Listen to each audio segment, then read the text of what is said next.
আমি নরাদম, পথহারা এক মানুষ।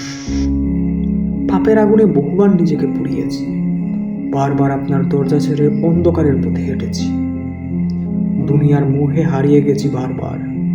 তবুও গভীর রাতের নির্জনতায় যখন চারিদিক নিস্তব্ধ হয়ে যায়, তখন ভাঙা হৃদয়ের গভীর থেকে শুধু আপনার নামই জেগে ওঠে।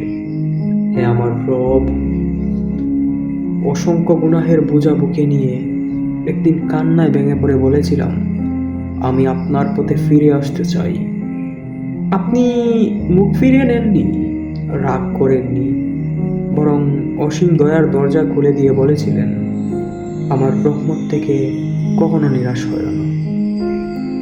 সত্যি বলতে সেদিন আমার অন্তর কেঁদেছিল। মনে হয়েছিল, এত পাপের পরও যদি আপনি আমাকে মাফ করতে পারেন, আপনি আমার ডাক শুনেন, তবে আমি আর কখনো পাপে হারাবো না। কিন্তু আমি তো মানুষ, আমাকে তো আপনি সৃষ্টি করেছেন দুর্বল করে, তাই আবারও আমি হারিয়ে গেছি অন্ধকারের দলে। কিন্তু এখনো বুকের ভিতর বয়ে জাগে, গ্লানি জাগে। মনে হয় এই পাপই হয়তো একদিন আমাকে শেষ করে দেবে। তবুও অন্তরের গভীরে একটি সত্য আজও বেঁচে আছে। আমি যতবারই হারিয়ে যাই, যতবারই ভেঙে পড়ি, আপনার রহমতের দরজা কখনো বন্ধ হয় না।